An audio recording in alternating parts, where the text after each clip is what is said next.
கர்த்தராகிய இயேசு கிறிஸ்து நாமத்தினாலே உங்கள் அனைவருக்கும் வாழ்த்துக்களையும் வணக்கத்தையும் தெரிவித்துக் கொள்கிறேன். நம்ம செய்தியை பார்க்கும் முன்பாக ஒரு ஜெபம் செய்து செய்தி கடந்து செல்லலாம். நாம் தலைகளை தாழ்த்தி ஜெபம் செய்வோம். பரலோகத்திலே வாசமாக இருக்கிற எங்கள் பரிசுத்த தகப்பனே, தேர்வு நிமிடத்தில் வாசம் செய்கிறேன் என்று செலுத்துகிறோம்.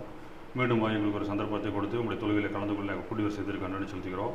இப்பொழுது கூட உங்களுடைய காரியத்தை கொடுத்து தியானிக்க இருக்கிறோம். கர்த்தாவே, எங்களுடைய ஞானத்தை கட்டாத காரியங்களை தெரியப்படுத்த முடியாகும். எங்களுடைய மனக்கண்களை திறந்து காரியங்கள் எப்படி இருக்கிறதா என்று வாஞ்சியோடு நாங்கள் இதை பார்க்கத்தக்கதாக எங்களுக்கு உதவி வழி நடத்தும். வந்திருக்க ஒருவரையும் ஆசீர்வதியும், வந்து கொண்டிருக்க ஒருவரையும் ஆசீர்வதியும். கர்த்தாவே, தாமதமானாலும் கூட வந்து சேர்ந்து உங்களுடைய தொழுகையில் கலந்து கொண்டு அந்த ஆசீர்வாதத்தை பெற்றுக்கொள்ள அவர்களுக்கு உதவி வழி நடத்தும். உங்களுடைய பரிசுத்த ஆவியின் ஆசைப்பாடுதல் இங்கே இருப்பதை உணர்ந்து கொண்டவர்களாய் பயத்தோடும் பக்தியோடும் உங்களுடைய காரியத்தை நாங்கள் நடப்பிக்க எங்களுக்கு உதவி வழி நடத்தும். உங்களுடைய காரியம் எங்களுக்கு தெரியும், எங்களுக்கு விளங்க முடியாத எங்களுக்கு உதவி வழி நடத்தும். கர்த்தாவே, இந்த ஆரம்பத்தில் முடியவிருந்து எங்களோட இருந்து எங்களை காத்து புலப்படுத்தி விடுத்து விடுமாய் எங்கள் ஆண்டரும் ரட்சகரும் மீட்பருமாய் இருக்கிற இயேசு கிறிஸ்துவின் வல்லமை நாம் தலைமையோடு கேட்கிறோம். ஜீவனுள்ள பரமபிதாவே, ஆமென். மீண்டும் அனைவருக்கும் வாழ்த்துக்களை வணக்கம் தெரிவித்துக் கொள்கிறேன். ஒரு சின்ன செய்தி தான் கூட எடுத்துக்கூடியது. என்னென்னா, போன வாரம்லாம் ஒரே பதட்டமாக இருந்தது நமக்கு, இல்லையா? தலை மேலே எப்போ என்ன உழுவுங்கிறது தெரியாத ஒரு சூழ்நிலை இருந்தாலும் நமக்கு நாம் ரொம்ப கீழே தான் இருக்கோம். நம்மளை நம்ம கேரளா தமிழ்நாடுக்கெலாம் தரைவழியாக வந்து தாக்குதல் செய்ய முடியாது. கடல் மார்க்கமாக வந்தால் தான் நம்மளை அட்டாக் பண்ண முடியும். இருந்தாலும் ஏதோ பிரச்சனை இப்போ கொஞ்சம் ஓஞ்ச மாதிரி இருக்குது. இதுக்கு முன்னாடி 1947 to 48 நமக்கும் அவங்களுக்கு ஒரு சண்டை வந்தது. அதில் ஏறக்குறைய 20,000 பேர் பக்கம் இறந்துருக்காங்கன்னு நினைக்கிறது அந்த சண்டையில் நம்ம எல்லோரும் சேர்ந்து. அதுபோல் இப்போது ஒரு பெரிய பிரச்சனை வரும்னு நினச்சது ஏதோ ஒரு நாடுகளில் சேர்ந்து நமக்கு ஒரு இப்போதைக்கு சரி வேண்டாம் அப்படிங்கிற மாதிரி ஒரு முடிவு பண்ணி வச்சுருக்கிறாங்க. அப்போ பார்த்தீங்கன்னா, இப்போ எடுக்கக்கூடிய நடவடிக்கைகள்லாம் பார்த்திங்கன்னா சிலதெல்லாம் வெளிப்படையாக தெரியாது, சிலதெல்லாம் வெளியே சொல்ல மாட்டாங்க. இந்த இது பண்ணணும் அப்படிங்கிற மாதிரி. இப்போது பாதுகாப்பை தேடி ஜனங்கள் ஓடிய ஓட்டம் நமக்கு தெரியும் அந்த டைமில், இல்லையா? சில ஸ்கூல்லாம் இப்போ கூட சொல்லித் தருவாங்க, நிலநடுக்கம் வந்ததுன்னா என்ன செய்யணும் அப்படின்னு சொல்லி தருவாங்க. நிலநடுக்கம் ஆடிச்சுன்னா என்ன பண்ணுவாங்க, உடனே போய் டேபிள் சேரு இது கீழே போய் உட்கார சொல்லுவாங்க. இந்த வார சமயத்தில் அதே மாதிரி என்ன பண்ணுவாங்க, எல்லா இடத்துலையும் அந்த ஊருக்காரங்களை பார்த்தீங்கன்னா பங்கர்னு ஒன்று ரெடி பண்ணி வச்சுருப்பாங்க. அதுக்குள்ளே போய் உட்காந்துக்குவாங்க. அதுதான் அவங்களுக்கு பாதுகாப்பான இடம். ஏன் மேலே என்ன ஆகும் அப்படின்னா, மேலே என்ன ஆகுங்க, சுட்டு போடுவான். அப்போ நம்ம குழிக்குள்ளே போய் உட்கார்ந்தா மட்டும்தான் தப்பிக்க முடியும். இப்போ அதுபோல் நம்ம கிறிஸ்துவர்களாகிய நமக்கும் சில இடங்களில் பாதுகாப்பு கொடுத்துருக்காரு தேவன். எப்படின்னு பார்க்கலாம் அப்படின்னு பார்த்தா, இல்லை நான் இப்படி தான் செய்யணும் அப்படின்னா ஒரு சட்டத்திட்டம் கொடுத்துருக்காரு. அதன்படி செஞ்சால் மட்டும்தான் இப்படி என்ன பண்ண முடியுங்க, பாதுகாப்பு முடியும். இல்லை நான் பங்கருக்குள்ளே உட்காரணுமா, இல்லையே நான் நின்றுக்கிறேன், நான் மரத்துக்கு முன்னாடி ஒழிஞ்சுக்கிறேன், இல்லை நான் வேறு ஏதாவது மலை மேலே நின்றுக்கிறேன் அப்படின்னா என்ன பண்ண முடியுங்க, அங்கே பாதுகாப்பு நமக்கு கேள்விக்குரியதாக இருக்கும். இப்போ அதுபோல் நம்ம ஒரு சாதாரண உலக வாழ்க்கையில் கூட பல விஷயங்களையும் நம்ம பாதுகாப்பை எதிர்நோக்கி தான் இருக்கிறோம். ஒன்று வேண்டாம், ஒரு சின்ன வீடு கட்டுறதுனா கூட என்ன பண்ண போகிறோம், நம்ம இந்த வீடு கட்டினா எவ்வளோ தூரம் ஸ்ட்ராங்காக இருக்கும், இதுக்கு எந்த கம்பி போட்டால் இது பலமாக நிற்கும், இதுக்கு எவ்வளோ சட்டி சிமெண்ட்டு எத்தனை சட்டி மணல் போட்டால் இந்த பில்டிங் ஸ்ட்ராங்காக இருக்கும், எவ்வளோ ஆனாலும் இந்த வீடு பாதுகாப்பாக இருக்குமா அப்படிங்கிற ஒன்று. ஒரு பயணம் பண்ண போகிறோம், ஒரு காரில் ஏதோ போகிறோம், இந்த வண்டி அவ்வளோ தூரம் போகிறதுக்கு அவ்வளோ தூரம் பத்தான வண்டி தானா, ஏதாவது இதில் ஏதோ பிரச்சனை வருமா அப்படின்னு பார்க்குறோம். வீட்டை பூட்டிகிட்டு போனால் கூட நம்ம என்ன பண்ணுறோம், பாதுகாப்புக்கு ஒரு நாயாக வைக்கிறோம், இல்லை கேமரா மாட்டுறோம், இல்லையா? உலக பிரகாரமான வாழ்க்கைக்கு உடையவே எடுத்துக்கங்களேன். வெயில் காலத்துக்கு என்ன பண்ணுறோம், நம்ம ரொம்ப இறுக்கமாக உடைய போடாதீங்க, காட்டனை போடுங்க. ஏன்னா அது என்ன ஆகும், உடம்புக்கு குளிர்ச்சி. இப்படி சரீரத்திற்கு உண்டானதுக்கும் உலக தேவை உண்டானதுக்கும் எல்லாத்துக்கும் நம்ம என்ன பண்ணுறோங்க, பாதுகாப்பை முன்னிறுத்தி நம்ம என்ன வேணுமோ செஞ்சுக்கிறோம். ஆனால் நம்ம சரீரத்திற்கு மேலாக தேவன் ஒன்று நமக்கு கொடுத்துருக்காரு. என்ன கொடுத்துருக்காரு, ஆத்மாவை கொடுத்துருக்காரு. அதற்கு உண்டான பாதுகாப்பை குறித்து நம்ம என்றைக்காவது கவலைப்படுறோம் அப்படின்னு பார்த்தா, இதுக்கு நம்ம கொடுக்குற கவலையை விட அதுக்கு என்ன தான் கொடுக்குறோம், கம்மியாக தான் கொடுக்குறோம். சில நேரத்தில் கொடுக்காமையே போயிடுறோம். அதுதான் விஷயம். நம்ம சின்ன ஒரு ஒப்பீடு சொல்லலாம். உடம்பை தகரத்துக்காகவும் ஆன்மாவை தங்கத்துக்கும் நம்ம ஒப்பிட முடியும். ரெண்டுமே பூமியில் பலம் வந்ததாக இருக்கும். ஆனால் என்ன ஆகுங்க, நாளாக தகரம் என்ன ஆகுங்க, இரும்பு அரிஞ்சு போயிடும். ஆனால் தங்கம் என்பது என்றைக்குமே அழியாது.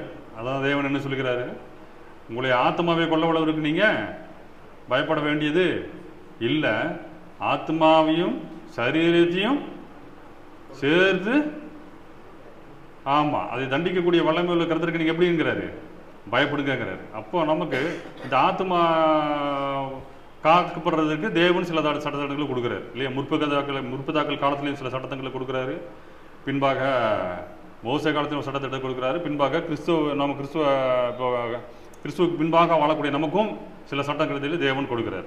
இப்படி கொடுக்குற இடத்துல அவர் என்ன சொல்கிறாரு, ஏன்னா எல்லா இடத்துலையும் கொடுக்க முடியாதாங்கிறத கேள்வி இல்லை. தேவனால் கூடாத காரியம் ஒன்றும் இல்லை. அவனால் நம்ம எதையும் வேணாலும் அவனால் செய்ய முடியும்.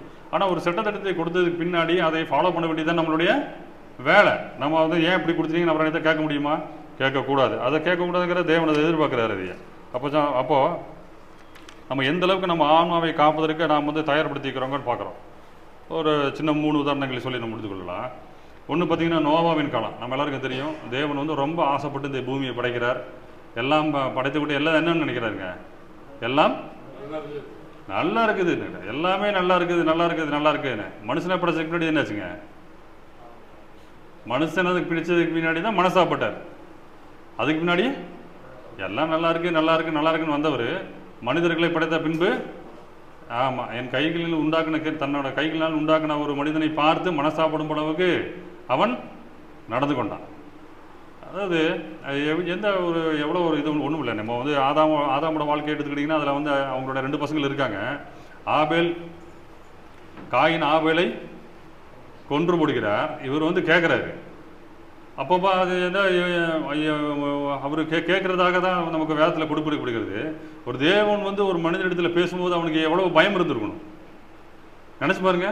நான் தூங்கிட்டு இருக்கும்போது இல்லையா, சாமுவேல் இது தீர்க்கதரிசினா கூப்பிட்றாரு. போகும்போது அடுத்தது என்ன சொல்கிறாரு, நீ போய் அடுத்தது அடியன் கேட்கிறேன்னு சொல்லும்னு சொல்லி ஒரு வாசம் அவனுக்கு எனக்கு ஒரு சத்தம் மட்டும் கேட்குது அப்படின்னு தெரிஞ்சோடனே தீர்க்கதரிசி என்ன சொல்கிறாரு, உங்கள்கிட்ட பேசுறது தேவனு, நீ அடுத்தது என்னன்னு சொல்லு, உனக்கு கேட்கும் போது அடியன் கேட்குறேன்னு சொல்லு அப்படின்னு சொல்லி கொடுக்குறாரு. இப்போது ஒரு காலகட்டத்தில் மனிதனோடு தேவன் நேரடியாக பேசுகின்ற காலகட்டத்திலேயே நீங்கள் அந்த சம்பவத்தை எடுத்து பார்த்தீங்கன்னா, அவர் ஆபேல் இறந்து போயிடுறாரு. அவருடைய ரத்தம் என்ன ஆயிடுச்சுங்க, அவருடைய ரத்தத்தின் கூக்குரல் தேவ சமூகத்தில் எட்டுகிறது. இது என்ன பண்ணுறாரு, தேவன் வந்து ஆபேல் காயின்கிட்ட கேட்குறாரு, சகோதரர் எங்கேன்னு. என்ன பண்ணியிருக்கலாம், எங்கன்னு கேட்கும்போது என்ன இருக்கும், நம்ம அலர்ட் ஆகி, ஆமாம் தேவனே நான் கொஞ்சம் அவசரப்பட்டுட்டேன், தப்பு பண்ணிக்கிட்டேன், நான் வந்து பாவம் பண்ணிக்கிட்டேன் அப்படின்னு விழுந்துருந்தா பரவாயில்ல. அவன் எங்கே போனா எனக்கு என்ன, அவனுக்கு என்ன, நான் என்ன காவலாளியான்னு. இது எவ்வளோ தைரியம் பாருங்க. அப்போது அவர் நினச்சி பாருங்க, அவர் தன் கைகளில் உண்டான ஒன்றும் இல்லை. நீங்கள் குழந்தைகளை எல்லாருமே பெற்றோர்கள் தான். பிள்ளைகள் வந்து 6வது வரைக்கும் உங்கள் சொன்ன பேச்சு கேட்பாங்க. 7வதுல ஸ்டார்ட் ஆகும் பிரச்சனை. அப்போ தான் எதிர்த்து பேசக்கூடிய அந்த ஒரு ஸ்டாண்டர்டு வருவாங்க. 7வது 8வது 9வதுலாம் எதிர்த்து பேச ஆரம்பிப்பாங்க. அப்போ தான் நமக்கு தெரியும், நாம் வந்து நம்ம அவங்கள கண்ணு கருத்துமாக வளர்த்துனதுக்கு பின்பாடி நம்மளை எதிர்த்து பேசும்போது நமக்கு எப்படி ஒரு உணர்வுக்குன்னு சொல்லி தேவன் தன் கைகளால் படைக்கப்பட்ட கிரியை தன்னிடத்துல தான் சொன்னபடி கேட்கல அப்படிங்கும்போது அது அவருக்கு மிகப்பெரிய ஒரு பாரம் ஏற்படுகிறது. அந்த பாரத்தோடு சேர்த்து இந்த பூமியை அழிக்கும்படியாக ஒரு நிர்பந்தத்திற்கு அவர் தள்ளப்படுகிறார். இது வேறு வழி இல்லை, அழிச்சாகணும்னு சொல்லிட்டு. அப்போ என்ன பண்ணுறாரு, பூமியை விட்டு நோக்கிறார். அதில் பார்க்கும்போது தேவ மனிதனாகிய நோவா அவருக்கு பார்க்குறாரு. என்ன சொல்கிறாருங்க, ஊரே கெட்டு கிடக்குது, அவர் மட்டும் நல்லவராக இருக்கிறார் இல்லையா. அது எப்படி அவர் எப்படி ஜீவித்தாருங்கிறது நமக்கு ரொம்ப ஆச்சரியமாக இருக்குது இல்லையா. ஊரே மனுஷங்க ஊரே எல்லாம் ஒன்றா இருக்கும்போது நீயும் ஊரோட சேர்ந்து ஒத்து போயிருந்தாங்க சொல்லுவாங்க நமக்கு. இல்லைன்னா என்ன ஆகும், நீ தனிமைப்படுத்தப்படுவாங்க. ஆனால் அதை பற்றி அவர் எதுவுமே கண்டுக்கவே இல்லை. அவர் என்ன ஊர் என்ன செஞ்சாலும் பரவாயில்ல அப்படின்னு சொல்லிட்டு இவர் தேவனுடைய காரியங்களில் ரொம்ப தீர்க்கமாக இருக்கிறாரு. இவரை தேர்ந்தெடுக்கிறார். தேர்ந்தெடுத்த பின்னாடி பாருங்க, ஆதியாகமம் 6ஆம் அதிகாரம் 5-6 வசனங்கள் பாருங்க. மனுஷனுடைய அக்கிரமம் பூமியிலே பெருகிறது என்றும் அவன் இருதயத்தின் நினைவுகளின் தோற்றம் எல்லாம் நித்தமும் பொல்லாததே என்றும் கர்த்தர் கண்டு தாம் பூமியிலே மனுஷனை உண்டாக்கினதற்காக கர்த்தர் மனஸ்தாபப்பட்டார். போதுமானது. உண்டாக்குனதுக்கு வேண்டி ரொம்ப ஒரு சங்கடப்படுறாரு. என்னடா அப்படி ஆகி போச்சு அப்படின்னு சொல்லிட்டு. ஏன்னா அவர் எப்படி, என்ன தேவன் பரிசுத்தம் உள்ளவர் இல்லையா. பரிசுத்தம் உள்ளவருக்கு வந்து தீமையை பார்க்கும்போது எப்படி இருக்கும், அவருக்கு கோபம் வரதான் செய்யும் இல்லையா. ஒரு எப்படி அதை தாங்கிக் கொள்ள முடியும். பிறகு ஆபுக்கு தீர்க்கதரிசி அதை அழகாக அதை பற்றி ஒரு காரியத்தை சொல்லுகிறாரு. ஆபகுக்கு 1ஆம் அதிகாரம்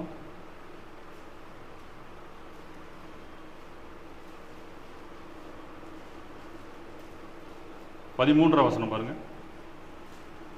தீமை பார்க்க மாட்டாத சுத்த கண்ணனே, அநியாயத்தை நோக்கி கொண்டிருக்க மாட்டீரே, பின்னே துரோகிகளை நீர் நோக்கி கொண்டிருக்கிறது என்ன? போதுமானது. என்னச்சுங்க அவர் கண் எப்படியாமா?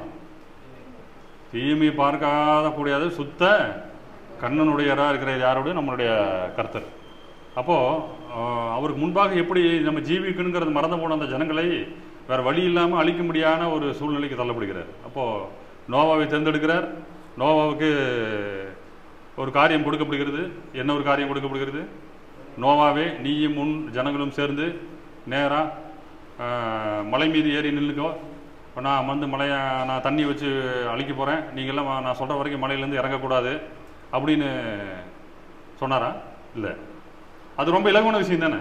நீ எடுத்துக்கோ, உன் ஜனத்தோடு சேர்ந்து எடுத்துக்கோ, ஒரு 20 நாளைக்கு வேண்டிய சாப்பாடு எல்லாம் கட்டிக்கோ, நீயும் குடும்பமும் சேர்ந்து நேராக போய் மலை மேலே இருக்கிறதுல இந்த ஒரு மலையை சொல்கிறேன், இந்த மலை மேலே போய் இருந்துக்கோ, உனக்கு வேறு பிரச்சனை இருக்காது, தண்ணியெல்லாம் ஊற்றினதுக்கு பின்னாடி நான் சொன்ன பின்னாடி நீ இறங்கி வந்தால் போதும் அப்படின்னா என்ன ஆகுங்க? இவருக்கு ரொம்ப ரொம்ப ஈஸியான வேலை இல்லையா? டக்கு டக்குன்னு எங்கே எடுக்கலாம், கழுது மேலே குதிரை மேலே எதையும் ஒன்று கட்டிட்டு நேரம் போகிறக்கலாம். இல்லைன்னா கழுது குதிரை வேண்டாம் கூட நீங்களே தான் சமந்துட்டு போகணும்னு சொல்லியிருந்தா கூட அவரே கூட என்ன இருப்பாருங்க, சமந்துட்டு போயிருப்பார்.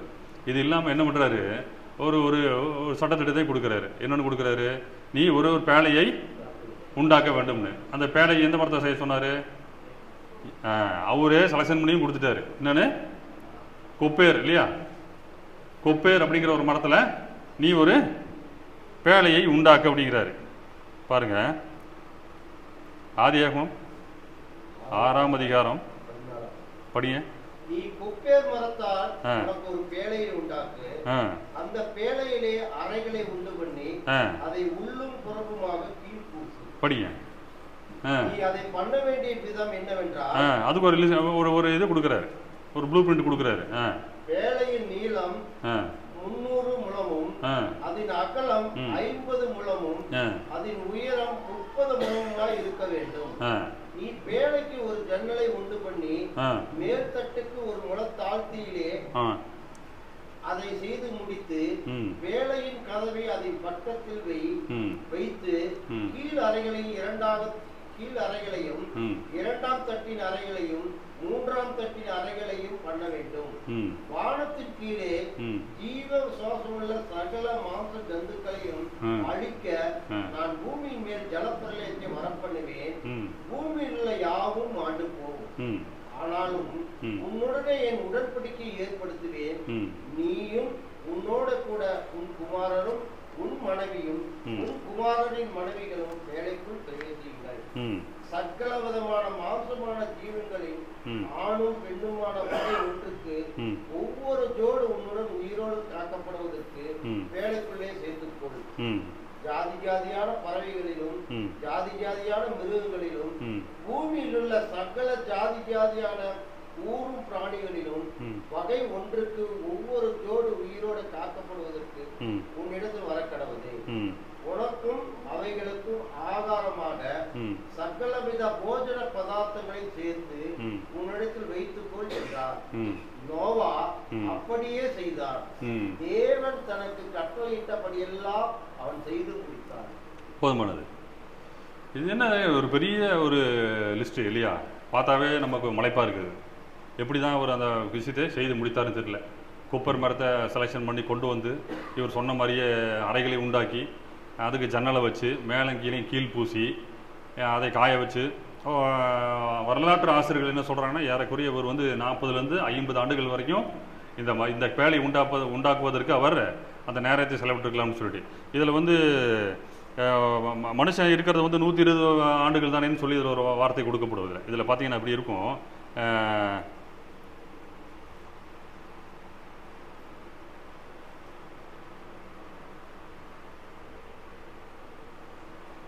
3ஆம் வசனம் பாருங்க. 6ஆம் அதிகாரத்தில் 3ஆம் வசனம் பாருங்க.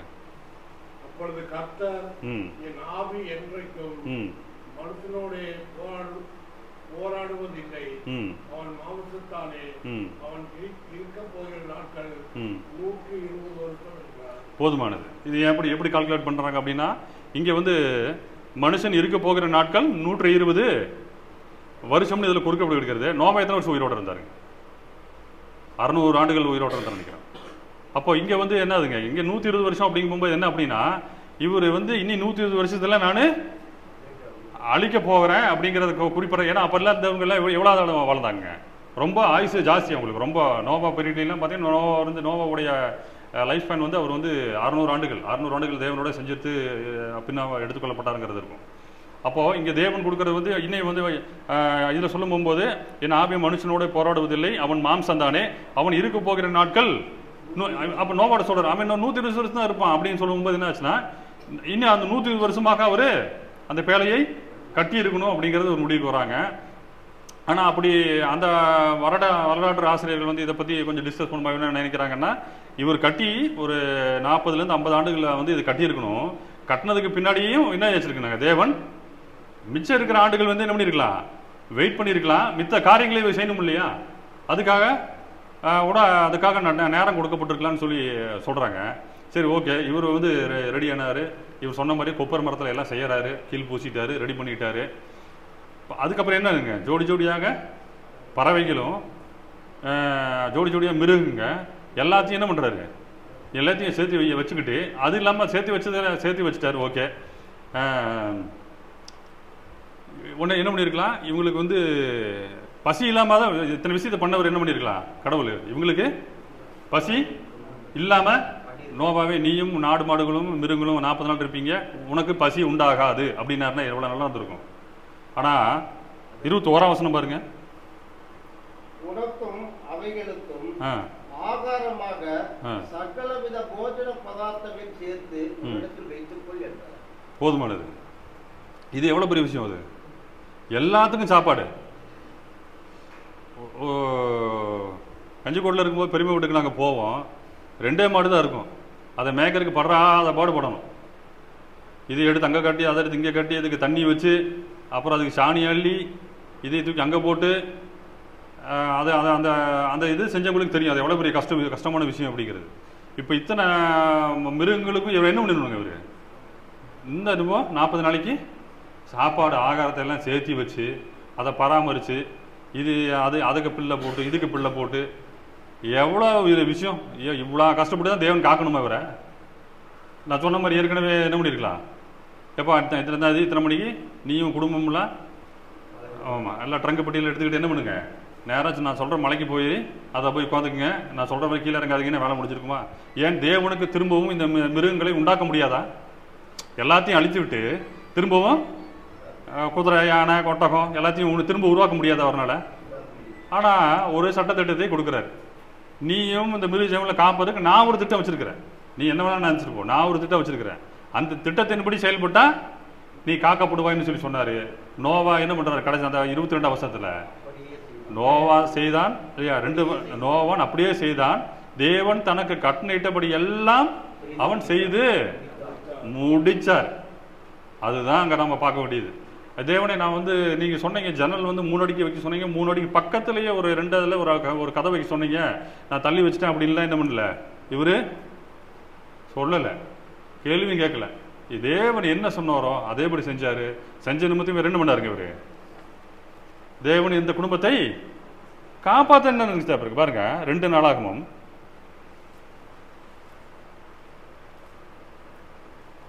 16ஆம் அதிகாரம் 9ஆம் வசனம் என்ன சொல்லு பாருங்க.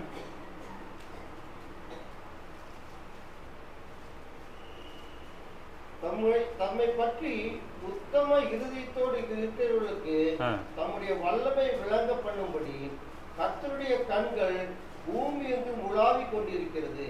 இந்த விஷயத்தில் மதி இல்லாதவராய் இருந்தீர், ஆகையால் இது முதற்கொண்டு உமக்கு யுத்தங்கள் நேரிடும் என்றார். போதும். அதாவது தம்மை பற்றி உத்தம இருதயத்தோடு இருக்கிறவருக்கு தேவன் எப்போ என்ன பண்றாருங்க, ஒரு பாதுகாப்பை கொடுக்கிறாரு. அவர் கண்கள் சுற்றி வருகிறதுங்கிறத பார்க்குறோம். அப்போ என்ன ஆச்சுன்னா நமக்கு பாதுகாப்பு வேணும், நாமளும் தேவனுடைய பாதுகாப்பு இருக்கும் வேணும் அப்படின்னு நாம என்ன பண்ணணும், நாமளும் உத்தம இருதயத்தோடு இருக்கணுங்கிற தேவன் விரும்புகிறார். அது இல்லாத பட்சத்தில் நம்ம இடத்துல நாம் அவர் இடத்துல எந்த விதமான பாதுகாப்பையும் நாம எதிர்பார்க்க முடியாது. நான் செய்யறதெல்லாம் செஞ்சுட்டே இருப்பேன், ஆனால் தேவன் எனக்கு பாதுகாப்பு கொடுக்கணும்னா சத்தியமா முடியவே முடியாது. அதை தான் இங்கே அவர் சொல்றாரு. உத்தம இருதயத்தோடு இருந்தது மட்டும் இல்லாமல் தேவன் என்னென்ன சட்டத்திட்டங்களை அவர் கொடுத்தாரோ அதை அவர் சரியாக அப்படியே ஒரு எல்லளவு கூட பிசுக்காதபடிக்கு அவர் அப்படியே செய்து முடிச்சார். அதனால தான் தேவனுக்கு அவர் என்ன வச்சுங்க பாருங்க, ஆதியாகமம் 6ஆம் அதிகாரம், ஆதியாகமம் 6ஆம் அதிகாரம் 8ஆம் வசனம் பாருங்க. கர்த்தருடைய கண்களில் கிருபை கிடைத்தது. ஏன் கிடைச்சது? தேவனை பற்றி உத்தம இருதயத்தோடு இருக்கிறாரு. அவருக்கு தேவனை பற்றிய பயத்தோடு இருக்கிறாரு. இருந்த நிமித்தம் என்ன வச்சுங்க அவருக்கு கிருபை கிடைச்சிச்சு. அப்ப நமக்கு கிருபை தேவனிடத்திலிருந்து கிடைக்க வேண்டும் என்றால் தேவன் எதிர்பார்க்கிறபடி நாம் அவருடைய சட்டத்துக்கு உட்பட்டு நடக்க வேண்டுங்கிறத அவர் பார்க்கிறாரு. பாருங்க, அது அதுலயே 7ஆம் அதிகாரம் 12ஆம் வசனம் என்ன சொல்லுது பாருங்க. 40 நாள் இரவும் பகலும் பூமியின் மேல் பெருமழை பெய்தது. படிங்க. அன்றைய தினமே நோவாவும் நோவாவின் குமாராகிய சேமும் காமும் யாப்பேத்தும் அவர்களுடைய கூட நோவாவின் மனைவியும் அவன் குமாரரின் 3 மனைவிகளும் பேழைக்குள் பிரவேசித்தார்கள். அவர்களோட ஜாதி ஜாதியான சகலவித காட்டு மிருகங்களும் ஜாதி ஜாதியான சகலவித நாட்டு மிருகங்களும் பூமி மேல் ஊறுகிற ஜாதி ஜாதியான சகலவித ஊரும் பிராணிகளும் ஜாதி ஜாதியான சகலவித பறவைகளும் பலவிதமான சிறகு உள்ள சகலவித பட்சிகளும் பிரவேசித்தன. இப்படியே ஜீவ சுவாசம் உள்ள மாம்ச ஜந்துகள் எல்லாம் ஜோடு ஜோடாக நோவாவிடத்தில் பேழைக்குள் பிரவேசித்தன. போதுமானது. அது நம்ம அது கடைசியில் காக்கப்படுகிறது. நம்ம 22ஆம் வசனம் பாருங்க, 7:22. பெற்றாந்தரையில் உண்டான எல்லாவற்றிலும் நாசியிலே ஜீவ வாசம் உள்ளவைகள் எல்லாம் மாண்டு போயின. அவ்வளவுதான். 23 மண்ணு தருமுதல் மிருகங்கள் ஊரும் பிராணிகள் ஆகாயத்து பறவைகள் பரியந்தமும் பூமி மேல் இருந்த உயிருள்ள வஸ்துக்கள் யாவும் அழித்து அவைகள் பூமியில் இராதபடிக்கு நிக்கரகமாயின. நோவாவும் அவனோட பேழையில் இருந்த உயிர்கள் மாத்திரம் காக்கப்பட்டன. அவனோட பேழையிலிருந்து உயிர்கள் மாத்திரம் தான் என்னாச்சுங்க காக்கப்பட்டுச்சு. அப்ப தேவன் ஒரு சட்டத்திட்டத்தை கொடுக்கிறாரு. சட்டத்திட்டத்தை கொடுக்கும்போது அதுல நாம் ஆல்டர் பண்றதுக்கோ இல்லை ஏன் இப்படி செய்யலாமே, இப்படி செய்யறதுக்கு அப்படி செய்யலாமேங்கிறதுக்கான ஒரு எண்ணத்துக்கே நாம போக வேண்டிய அவசியமே கிடையாது. தேவன் கொடுத்த சட்டத்திட்டம் என்னன்னா சட்டத்திட்டம் அதுதான். அதுல நாம இல்லை இப்படி பண்ணிக்கலாம் அப்படி பண்ணிக்கலாம் அப்படிங்கிறதெல்லாம் கிடையாது. அப்படி பண்ணி என்ன ஆகுங்க, பேழையா இருக்காது. அவர் சொன்னா அவர் என்ன பண்ணியிருப்பார், திரும்ப ரிமார்க் பண்ணியிருப்பாரு. ஆனா திரும்பவும் நோவாட்ட போய் நோவாவே நான் சொன்னபடி நீ ஜன்னலை மாற்றி வச்சுட்ட, நீ 2 அறையை கம்மியா வச்சுட்டேன்னு சொல்லி ஏதோ போய் சொன்னார் அவர்கிட்ட? சொல்லவே இல்லை. அப்ப பாருங்க அந்த மனுஷன் எவ்வளவு பெர்ஃபெக்ஷனா அந்த விஷயத்தை செஞ்சிருக்காரு. அவர்கிட்ட கேட்டிருக்காரு, கேட்டதை அப்படியே மனசுல உள்வாங்கி என்ன சொன்னாரோ அதை அப்படியே செய்யறாரு. அதனால தான் என்னன்னு வசனம் நமக்கு 23 சொல்றாரு, நோவாவும் அவனோட பேழைக்குள்ள இருந்த உயிர்கள் மாத்திரம்தான் காக்கப்பட்டுச்சுன்னு. பல இலகுவான வழிகள் இருந்திருக்கு, நிறைய இருக்கு. நாம் சொன்ன மாதிரி நோவாவை இப்படி ஒரு ஏறக்குறைய 50 வருஷமாக பேழையை உண்டாக்க சொல்லி அதுக்கு அவ்வளோ பெரிய பேழைக்கும் நினச்சி பாருங்க, இவர் செய்கிற வேலைக்கு இவங்க ஃபேமிலி மட்டும்தான் ஹெல்ப் பண்ணிருக்க முடியும். அது கடினமான வேலைகள் மேலே ஏறி தொங்கிட்டு செய்கிறது, பிடிக்கிறது, அடிக்கிறதெல்லாம் யாரெல்லாம் செஞ்சிருப்பா? இவரோட மருமகன்கள் தான் செஞ்சிருக்க முடியும் இல்லையா? ஏறக்குறைய ஒரு 3 ஆம்பளைக்கு 4 ஆம்பளைக்கு நின்றுட்டு அவ்வளோ பெரிய பேழையை கட்டி செஞ்சு முடிச்சு அத்தனைக்கும் ஆகாரத்தை சேர்த்து வச்சு 40 நாள் பராமரிக்கிறது சாதாரண விஷயமா? ஆனால் கொஞ்சம் கடினமாக இருந்தாலும் தேவனுடைய திட்டத்தின்படி அவர் செஞ்சதுனால என்னாச்சுங்க, அவர் காக்கப்பட்டார். இன்னைக்கு கூட நம்ம என்ன பண்றாங்க, நம்மோட வாரம் சபைக்கு வர்றதை பெருசாக நாம ரொம்ப கஷ்டமா நினைச்சுக்கிறோம் இல்லையா? இப்பதான் போயிட்டு வந்த மாதிரி இருக்குது. அதுக்குள்ள என்னாச்சுங்க, ஞாயிற்றுக்கிழமை வந்துருச்சு, இன்னைக்கு காலையில வர போகணுமா, ஒரு சடவு. ஆனால் இவர் ரொம்ப இலகுவாக கொடுத்துட்டாரு, சட்டத்திட்ட இலகுவாக கொடுத்துட்டாரு. ஆனாலும் என்ன கூடாங்க, நமக்கு அதை ஃபாலோ பண்ணுறது கூட ரொம்ப நம்ம கஷ்டப்பட்டு மிச்சம் இது பண்ணிக்கிறோம். சூழ்நிலைகள் நல்லா இருக்கும் போதே இப்படி நம்ம சூழ்நிலை நல்லா இல்லாமல் வேற ஏதோ ஒரு தேசத்துல இருந்து அங்கே ஒன்று கூடனாவே உங்களை நாங்கள் வெட்டுவோன்னு இருக்கிற இடத்துல போய் நம்ம எப்படி பண்ண போகிறோம்? அதான் சொல்கிறேன், நம்ம நம்முடைய சூழ்நிலை நல்லா இருக்கும் போது நம்ம என்ன பண்ணிக்கலாங்க நம்ம. ஆமாம், இந்த பிரசங்கில சொல்கிறாரு இல்லையா, பலக்கணங்கில் வழியாய் நான் பார்த்து இல்லையா கூணி குறுகி என்ன வச்சுங்க, நம்மளுடைய பலன்லாம் குன்றி போகிறதுக்கு முன்னாடியே என்னன்னு சொல்கிறாரு அவர், உன்னுடைய பிரசங்கி அது பாருங்க அதில் என்னன்னா நம்மளுடைய சூழ்நிலைகள் மாறுவதற்கு முன்பாகவே தேவனை எவ்வளவு தூரமா நீங்க ஸ்திரமாய் பிடித்துக் கொள்ள வேண்டுமோ பிடித்துக் கொள்ளுங்கிறத தேவன் எதிர்பார்க்கிறாரு. அச்சமுண்டாகி வழியிலே பயங்கள் தோன்றி வாதுமை பூப்பூத்து வெட்டுக்கிளையும் பாரமாகி பசி தீபனமும் அற்று போகத்தக்கதற்கு முன்னும் மனுஷன் தன் நித்திய வீட்டுக்கு போகிறதுனாலே துக்கம் கொண்டாடுகிறவர்கள் வீதியிலே தெரியாததற்கு முன்னும் வெள்ளிக்கயிறு கட்டுவிட்டு பொற்கிண்ணி நசுங்கி ஊற்றின் அருகே சால் உடைந்து துறவண்டையிலே உருளை நொறுங்கி இவ்விதமாய் மண்ணானது தான் முன்னிருந்த பூமிக்கு திரும்பி ஆவி தன்னை தந்த தேவனிடத்திற்கு மறுபடியும் போகாததற்கு முன்னும் அவரை வாழ்வு பிரயாசத்தில் நினைவு. அதாவது அதுல சொல்லும் போது இவ்விதமாக மண்ணானது அப்படிங்கிறீங்களா? அப்ப மேல சொன்னதுல என்னதுங்க? எல்லாம் மண்ணு, எல்லாம் மண்ணு. அந்த மண்ணு நம்ம உடம்பு என்னது? மண்ணு. நம்ம உடம்பு மண்ணு தான். இந்த மண்ணு வந்து என்னை உன்னோட பலன் குன்றி போய் நீ உன்னோட ஸ்பேர் பார்ட்ஸ் எல்லாம் டேமேஜ் ஆகிறதுக்கு முன்னாடியே என்னன்னு சொல்றாரு இல்லையா? கர்த்தர் இடத்துல ஆமா திரும்பு நீ ஆவி தன்னை தந்த தேவனிடத்துக்கு மறுபடியும் போகாததற்கு முன்பாக நீ அவரை உன் வாழ்வு பிரியத்திலேயே நினைக்கிறார். நமக்கு சந்தர்ப்பம் நல்லா இருக்கும் போதே அவரை கட்டியை பிடிச்சு கொள்ளுங்கிறார். அதுதான் சொல்றது. நமக்கு இனி வந்து சூழ்நிலைகள் எப்படி மாறுங்கிறது நமக்கு தெரியல இல்லையா? மத்தேயு சுவிசேஷத்துல என்ன சொல்றாருங்க? மத்தேயு சுவிசேஷம் 24ஆம் அதிகாரம் 6ஆம் வசனம் பாருங்க. மத்தேயு சுவிசேஷம் 24:6. யுத்தங்களின் செய்திகளையும் கேள்விப்படுவீர்கள், கலங்காதபடிக்கு எச்சரிக்கையாயிருங்கள். இவைகளெல்லாம் சம்பவிக்க வேண்டியதே, ஆனாலும் முடிவு உடனே வராது. ஆமா, முடிவு உடனே வராதுங்கிறாரு. அதனால நாம என்னச்சுங்க, முடிவு எப்போ வருங்கிறதுக்காக நம்ம அதற்காக எதிர்பார்க்க வேண்டிய அவசியம் கிடையாது. நமக்கு அது முடிவு எப்போ வேணா வரட்டும், நியாயத்திற்கு எப்போ வேணா வரட்டும். ஆனால் நமக்கு அது தயாராக இருக்கிறோமாங்கிறது முக்கியம். நம்ம எப்போ தயாராக இருந்தால் நமக்கு அதுக்கு பயப்பட வேண்டிய அவசியமே இல்லை. இனிமேல் சூழ்நிலைக்கு எப்படி மாறுங்கிறது நமக்கு தெரியாது. ஆனால் என்ன பண்ணலாங்க, நம்ம இதுவே ரட்சணிய காலம் இல்லையா சொல்லுவாங்க. அந்த ரட்சணை காலத்திலேயே நாம் தேவனோடு எவ்வளவு தூரம் நம்ம ஒன்றி இருக்கோங்கிறது முக்கியம். அது இருந்தால் இருக்கும் பட்சத்தில் முடிவு எப்போ வந்தாலும் நமக்கு கவலை இல்லை அப்படிங்கிறது தான் இதாகுது. சரி, ஓகே. இப்போ நோவா வந்து இவ்வளோ கஷ்டப்படுத்தி தான் அவரை வந்து அவருக்கு வந்து ஒரு பெரிய ரட்சிப்பை கொடுக்கணுமா அப்படிங்கிறது தேவனுடைய திட்டம். ஆனால் அதற்கு அவர் மூஞ்சி சுளிக்கலை, சங்கடப்படலை, முறுமுறுக்கலை, எதுவும் பண்ணலை. அது நிமித்தம் என்ன பண்ணாருங்க, அவர் கொடுத்த சட்டத்தின்படி கரெக்டாக செஞ்சார், அவர் காப்பாற்றப்பட்டார். இதை குறித்து ஏசாயா தீர்க்கதரிசி என்ன சொல்றாரு பாருங்க. ஏசாயா 45ஆம் அதிகாரம் 9-10 வசனங்கள் பாருங்க.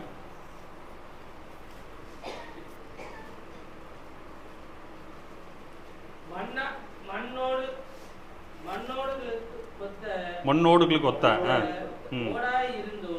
தன்னை உருவாக்கினவரோடு வழக்காடுகிறவனுக்கு ஐயோ.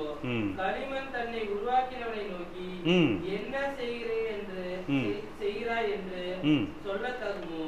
உன் கிரியையானது அவருக்கு கைகள் இல்லை என்று சொல்லலாமோ? தகப்பனை நோக்கி ஏன் ஜனிப்பித்தாய் என்றும் தாயை நோக்கி ஏன் பெற்றாய் என்றும் சொல்லுகிறவனுக்கு ஐயோ. அப்ப என்னாச்சுங்க, தேவனை நீ உன்னை உருவாக்கின தேவனோடு நீ வழக்காடு விழுது உனக்கு சரிதானான்னு கேட்குறாரு. இப்போ நோவா அந்த மாதிரி கேட்டாரா? இல்லை. சொன்னதை கேட்டார், அதே செஞ்சார். அதுதான். இல்லை நான் வந்து நீங்கள் என்ன சொல்கிறது, நான் என்ன கேட்குறது அப்படின்னா அதுக்கு ஒரு உதாரணம் இருக்குது. தானியேல் 4ஆம் அதிகாரம்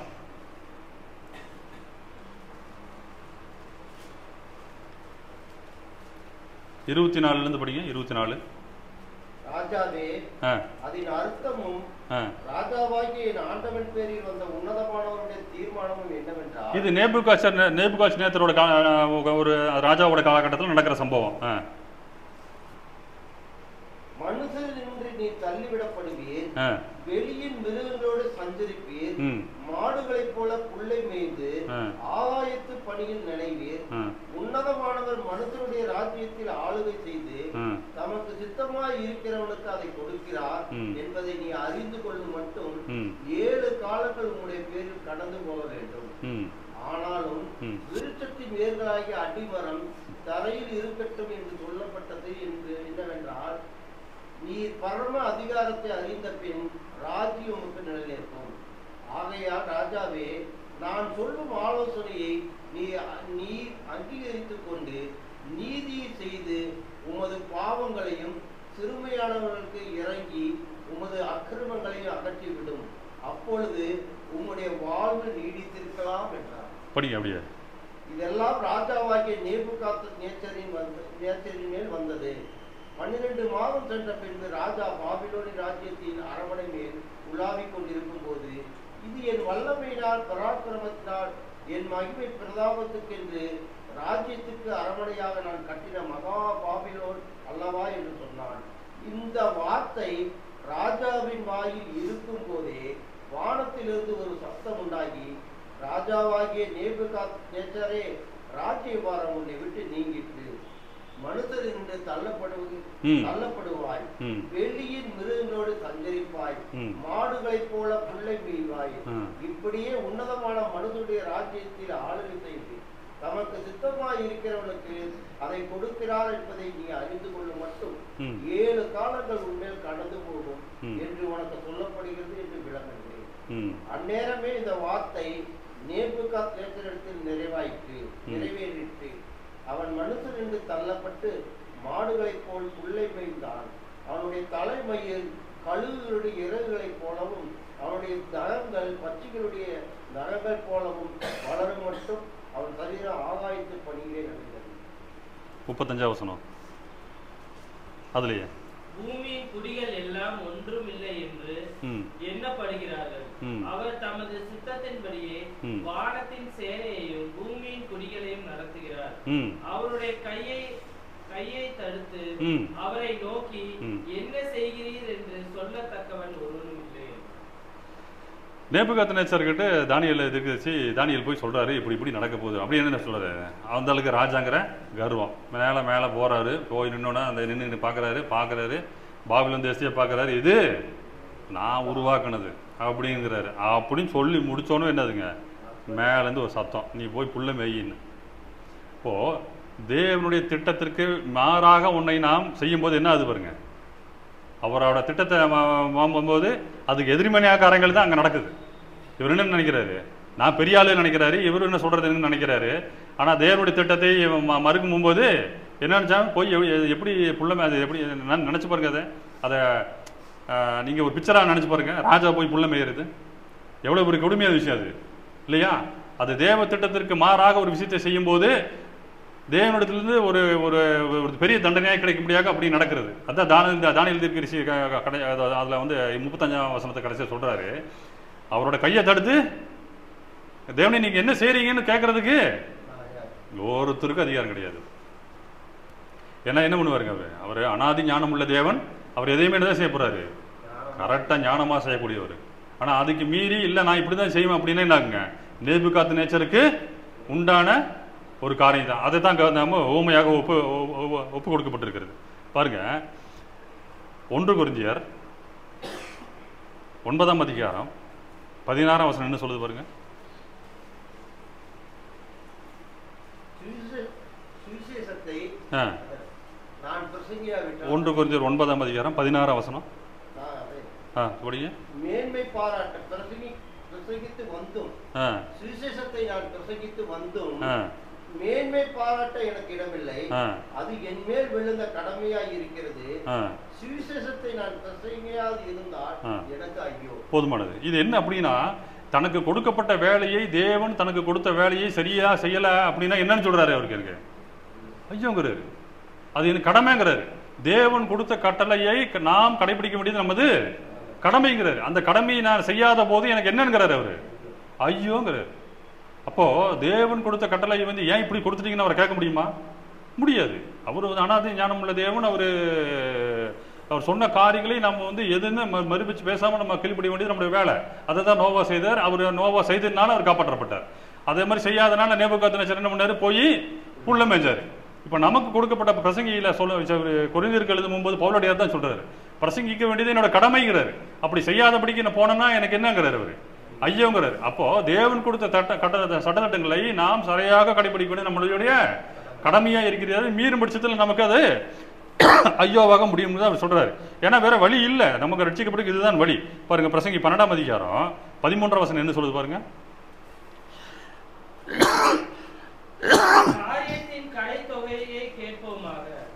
தேவனுக்கு பயந்து அவர் கற்பனைகளை கைக்கொள். எல்லார் மனுஷர் மேலும் விழுந்த கடமை. ஆமாம், எல்லாரும் மனுஷனும் விழுந்த கடமையும் இதுதான், வேற வழியே இல்லை. கற்பனை ஏன் இப்போ இது இத்தனை கற்பனை கொடுத்துட்டீங்க, 2 தானே கொடுத்துருக்கலாம், 3 தானே கொடுத்துருக்கலாம். நாம அது கேட்க வேண்டிய அவசியம் கிடையாது. நமக்கு என்ன சொன்னாரோ சொன்னதை செஞ்சுட்டு போக வேண்டியது நம்ம வேலை, அதுதான் நம்ம கடமை அப்படின்னு சொல்லி சொல்றாரு. ஏன்னா பாருங்க, அவர் விசுவாசம், அவர் தேவன் சொன்னபடி செய்வாங்கிற அந்த விசுவாசனால தான் என்ன இருக்க நோவா ரட்சிக்கப்பட்டாருங்கிற சொல்றாரு. பாருங்க, எபிரேயருக்கு எழுதின நிருபத்தில் பவுலடியார் சொல்றாரு. எபிரேயருக்கு எழுதின நிருபம் 11ஆம் அதிகாரம் 7ஆம் வசனம் பாருங்க.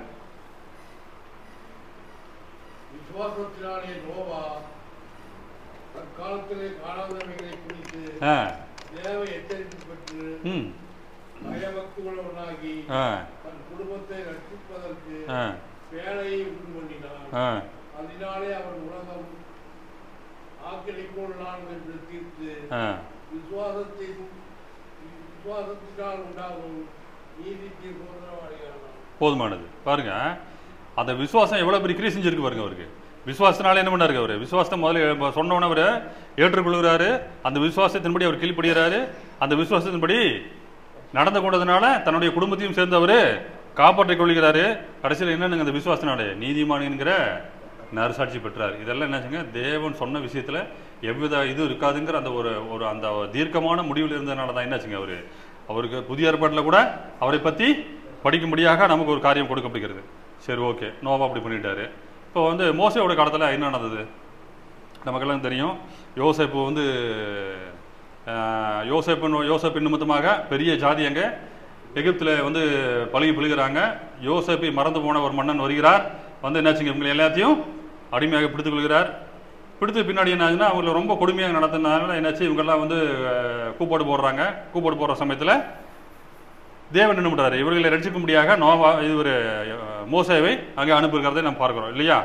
ஆதியாகமம் 42ஆம் அதிகாரம் 2-3 வசனங்கள் பாருங்க. ஆதியாகமம் 42:2-3.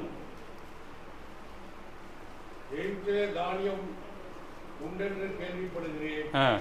நாம் சாகாமல் உயிரோடு இருக்கும்படி நீங்கள் அவ்விடத்துக்கு போய் நமக்காக தானியம் கொள்ளுங்கள் என்றார்.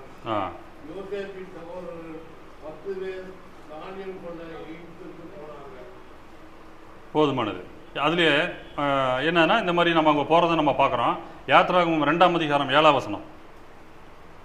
யாத்ராகமம் 2ஆம் அதிகாரம் 7ஆம் வசனம்.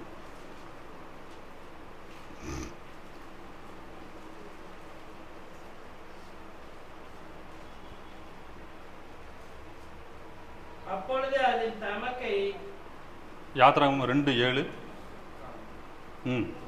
அப்பொழுது அதன் தமக்கை பார்வோனின் குமாரத்தை நோக்கி, உமக்கு இந்த பிள்ளையை பால் கொடுக்கிற ஒருத்தியை நான் போய் உம்மிடத்தில் அழைத்து கொண்டு வரட்டுமா என்றார்.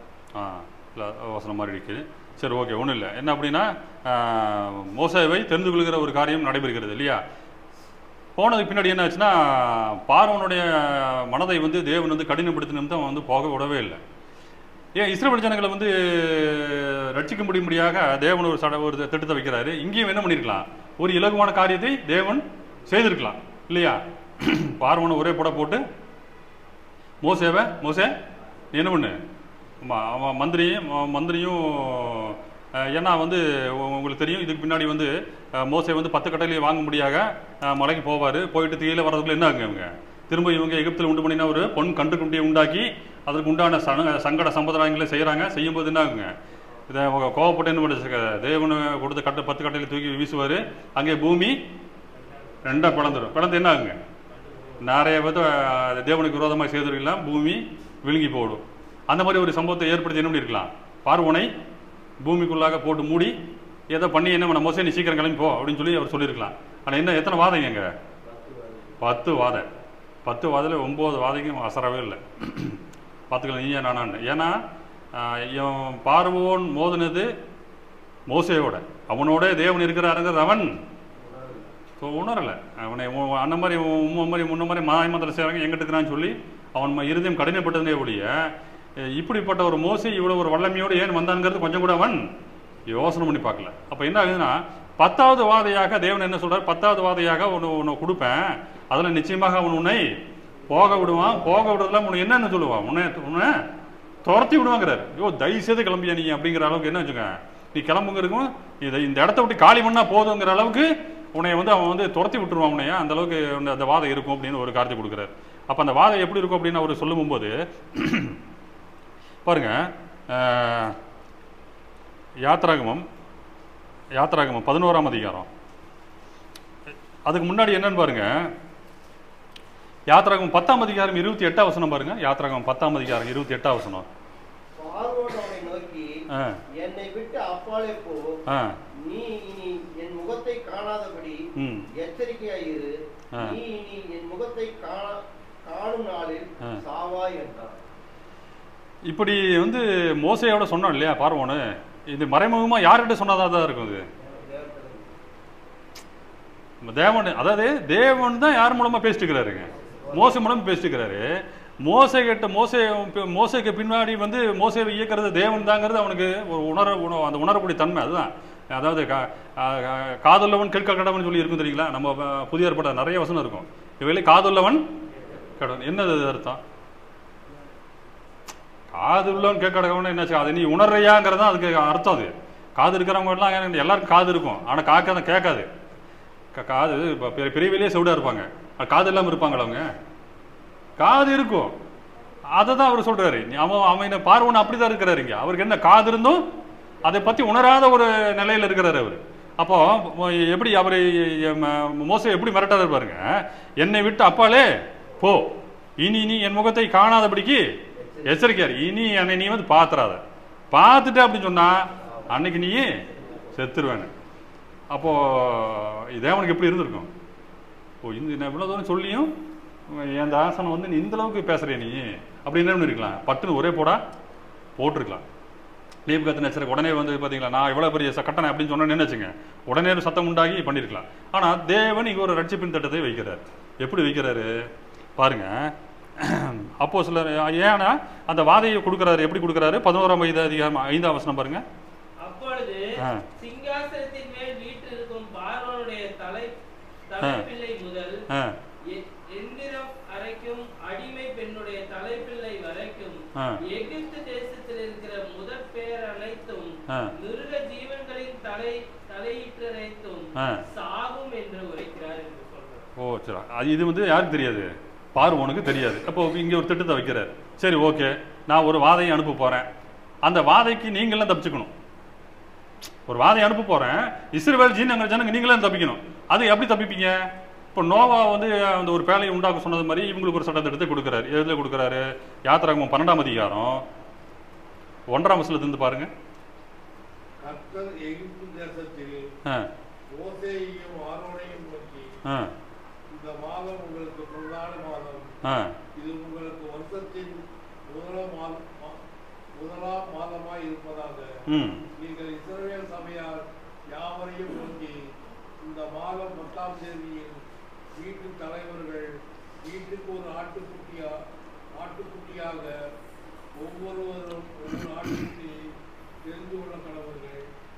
ஒரு வீட்டில் இருக்கிறவர்கள் ஒரு ஆட்டுக்குட்டியை கொடுப்பதற்கு போதுமான பேர்களாக இல்லாமல் போனார்.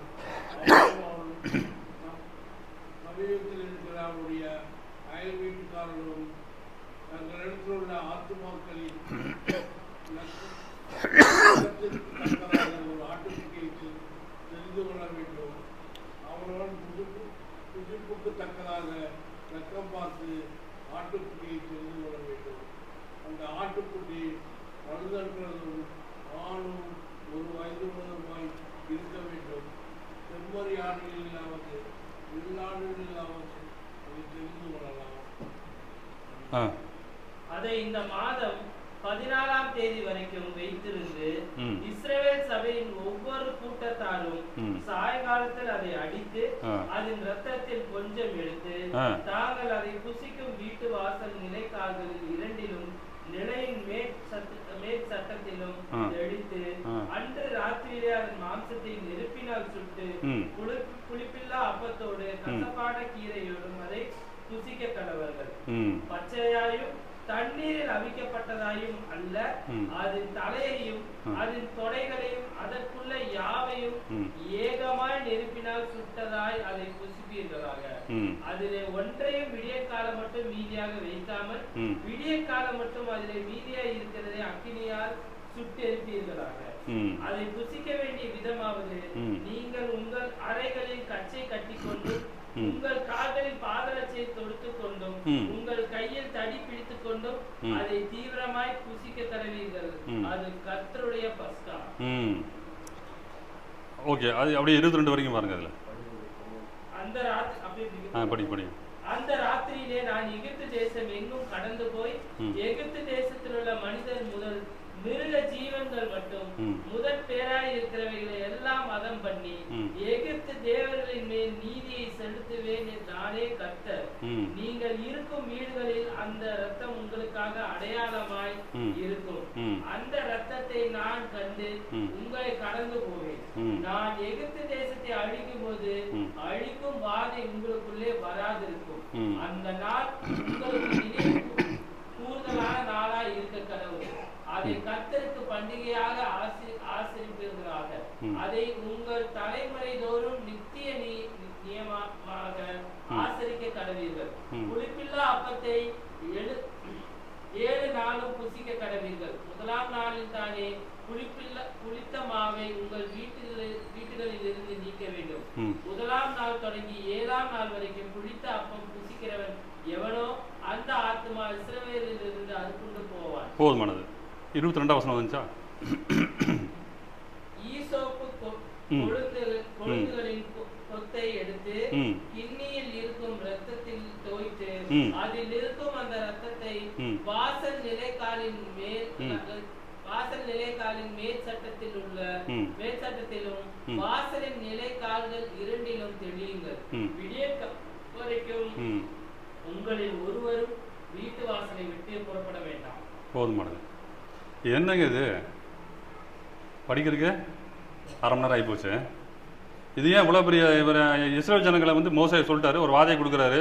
வாதையை கொடுத்தோன்னே பார்வன் என்ன பண்ணல, டம்மான்னு ஒரு போட்டு அவனோட பெரிய பெரிய இதுக்கு அந்த போர் தந்திரங்கிறத காலி பண்ணி என்ன பண்ணியிருக்கலாம். மோசேவே இந்த மாதிரி இப்போ வந்து கிறிஸ்துவனவர் வந்து சின்னதாக இருக்கும்போது என்னதுங்க இதே மாதிரி தான். அப்பவும் இந்த மாதிரி வந்து உங்களுக்கு போட்டிய ஒரு மன்னன் பிறந்துட்டாரு அப்படின்னு சொல்லி ஜோசிக்காரம்பு சொன்னோன்னே அப்படியா எல்லா ஆண் பிள்ளைகளையும் கொள்ளு அப்படின்றாரு. இவங்க குழந்தைய தூக்கிட்டு ஓடிடுறாங்க. போனதுக்கு பின்னாடி என்னாச்சு, பிள்ளையை அந்த மாதிரி கொள்ள தேடினவர் செத்து போயிட்டாரு. நீ என்ன பண்ண, திரும்ப இப்போ போகலாம் இல்லையா? இப்போ அங்கே அந்த இடத்துல அந்த மாதிரி செஞ்ச தேவனு இங்கே அப்படி செஞ்சுருக்கலாம் இல்லையா? மோசே உன்னை போக விடாத பார்வோன்னு டீம் எல்லாத்தையும் நான் செத்து போயிட்டாங்க, நீ என்ன பண்ணலாம், இனி உன்னோட ஜனத்தை கூட்டிட்டு நீ கிளம்பலாம். எவ்வளோ ஈஸியான விஷயம். இங்கே வந்து பஸ்காவை புசிக்க சொல்லி ஒரு கையில் தடியை வச்சுக்கிட்டு செருப்பும் போட்டுக்கிட்டு சாப்பிட சொல்கிறாரு. எப்படி சாப்பிட்ணும், அந்த நைட்டு சாப்பிட்ணும். ஆமாம், சீக்கிரமாக சாப்பிட்ணும். சீக்கிரமாக சாப்பிட என்ன ஆகும், பக்கத்து வீட்டில் அழுகிற சத்தம் கேட்கும். நினச்சி பாருங்க, ஊரே ஒப்பாரி வைக்கும் போகும்போது நீங்கள் உட்காந்து ஆட்டை அடித்து சாப்பிட்டு எப்படி இருக்கும், ஒரே சத்தமாக இருக்கும் இல்லையா அந்த ஊரில். ஏன்னா இஸ்ரேல் ஜனங்களை காட்டிலும் அந்த ஜனங்கள் அதிகம். அப்போது இவங்க உட்காந்து சாப்பிட சொல்கிறாரு நைட்டு. அதை ஒரு பெரிய லிஸ்ட்டே கொடுக்குறாரு. புளிப்பில்லாத அப்பம், 1 வயது பழுதற்ற ஆட்டுக்குட்டி, அதையும் வந்து பல கண்டிஷனு. இதெல்லாம் காலம் வரைக்கும் வைக்கக்கூடாது. புளிப்பில்லாத அப்பத்தோடும் அப்புறம் கசப்பான கீரையோடும். நீ கீரை எப்படி தான் செலக்ஷன் பண்ணணும், நீ செலக்ஷன் பண்ணி சாப்பிட்ற கீரை கசப்பாக இருக்கணும். இத்தனையும் வச்சுக்கிட்டு சாப்பிட்ணும். அதுவும் ஆத்மா இலக்கத்துக்கு தக்கதாக. இங்கே கவனிச்சிங்கன்னா ஆத்மா இலக்கத்துக்கு தக்கதாக வசனம் ஒரு பார்த்துருக்கீங்களா? அது மனுஷருக்கு நீ எத்தனை பேர் இருக்கிறியோ அத்தனை பேருக்கு இலக்கத்தக்கதாகன்னு கொடுக்காம இங்கே என்ன பண்ணுறாரு, உன் ஆத்மா காப்பாற்றப்படணும்னா நான் சொல்கிற சட்டத்தின்படி செஞ்சால் மட்டும்தான் என்ன முடியும், நீ காணானுக்கு போகக்கூடிய வெளியிலையும் போக முடியும். அதுதான் இங்கே அவர் சொல்கிறார். உன் ஆத்மாக்கு இலக்கத்துக்காக சேர்த்து கொண்டு என்ன பண்ணுறாரு, ரத்தத்தை மேலே தேய்ச்சிட்டு என்ன பண்ணி தேய்ச்சிட்டு ஆள் வர அவர் வந்து தேவதூதன் வராரா இல்லையான்னு சொல்லி நீ எட்டி பார்க்கணுன்னாரா?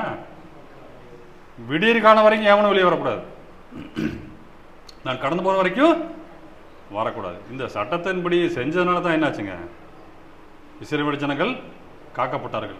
பல வெகு இலகுவான காரியம் இருந்த போதிலும் கூட தேவன் நம்ம அந்த இஸ்ரவேல் ஜனங்களை மீட்கும்படியாக ஒரு திட்டத்தை வைக்கிறார். அந்த திட்டத்தின்படி கொஞ்சம் கூட ஆல்டர் பண்ணாதபடிக்கு அவங்க அதை செஞ்சாங்க. என்னன்னாங்க, அவர்கள் காப்பாற்றப்பட்டார்கள். அதை தான் பாருங்கள், அதைப்படி தான் இங்கே இருக்கிறவங்க அங்கேயும் சொல்கிறாரு. இங்கே ரத்தம், அந்த ரத்தம் தோய்க்கப்பட்டது வந்து நம்ம கிருஷ்ணனுடைய ரத்தத்துக்கு உதாரணமாக நம்ம இங்கே வந்து நம்ம குறிப்பிடப்படுகிறோம். அந்த ரத்தம் தெளிக்கப்பட்ட வீடு தான் என்னவாக நம்ம இங்கே சொல்கிறோம், நம்ம சபையாக குறிப்பிடப்படுகிறோம். அதுதான் முக்கியம். பாருங்கள், யோபோட பக்தன் யோபு சொல்கிறது பாருங்கள். யோபு புஸ்தகம் 40ஆம் அதிகாரம் 3ஆம் வசனம் பாருங்க. அப்பொழுது யோபு கர்த்தருக்கு பிரதியுத்தரமாக, இதோ நான் நீசன், நான் உமக்கு என்ன மறு உத்தரவு சொல்லுவேன், என் கையினால் என் வாயை பொத்திக் கொள்ளுவேன். நான் வந்து உங்கள்கிட்ட என்ன கேட்கறது, நம்ம என்ன மறுவத்தை சொல்லுவேன் ஐயா. ஏன்னா அவர் ரொம்பவும் என்னாச்சுங்க, ரொம்ப கெட்ஸான ஆள். எதுலேயுமே வந்து பல பேரை அவரை வந்து தூண்டி விட்டு கூட என்னாச்சுங்க, அவர் அதுக்கெல்லாம் சாஞ்சு போகவே இல்லை. அதனால் என்ன பண்ணுறாரு, நான் பேசாமல் என் வாயை வச்சுட்டு நீ செய்கிறத செய்யும் தேவனே, நான் பேசாமல் என் வாயை வச்சுட்டு பேசாமல் இருக்கிற அப்படிங்கிறார். அதுதான் அவர் சொல்கிறார். என் வாயனா அவர் என்ன கேள்வி கேட்க முடியும், ஏன் இப்படி சட்டத்திட்டத்தை கொடுத்தா காப்பாற்ற முடியுமான்னா தேவனுடைய திட்டாது, அதன்படி செய்யுங்கிறது நம்ம வேலை. அதுதான் சொல்கிறார் பாருங்க. ரோமர்கள் நிருபம் 9ஆம் அதிகாரம் 20ஆம் வசனம் என்ன சொல்லுது பாருங்க.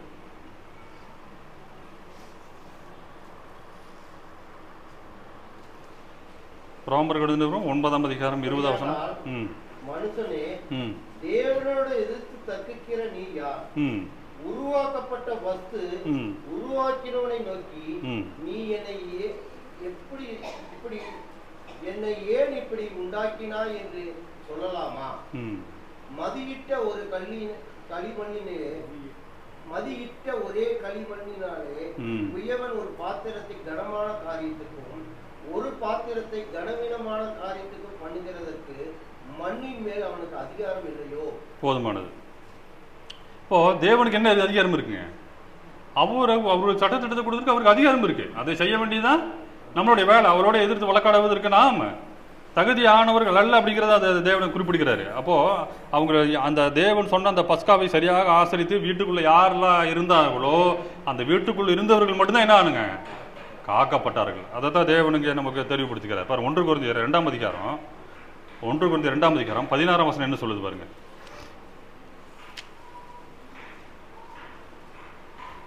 மனுஷரில் ஆவியே என்று மனுஷரில் எவன் மனுஷருக்குரியவரை அறிவான்? அப்படி போல தேவனுடைய ஆவியே என்று ஒருவனும் தேவனுக்குரியவரை அறிய மாட்டான்.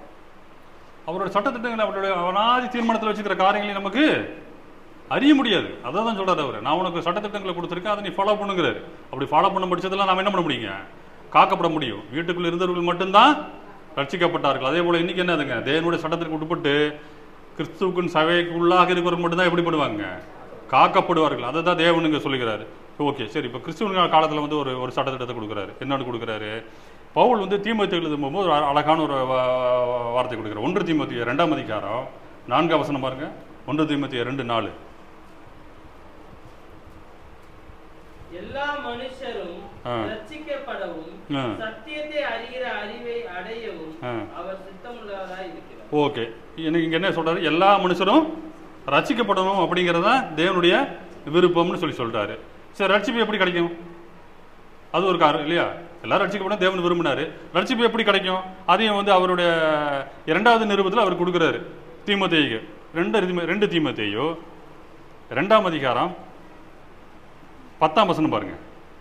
ஆகையால் தெரிந்து கொள்ளப்பட்டவர்கள் கிறிஸ்து இயேசுவினாலே உண்டான ரட்சிப்பை நித்திய மகிமையோடு பெற்றுக்கொள்ளும்படி ஓகே சகலத்தையும் அவர்கள் நிமித்தமாக செய்கிறேன். ஓகே, எல்லா மனிதரும் ரட்சிக்கப்படணுங்கிற தேவனுடைய சித்தம்.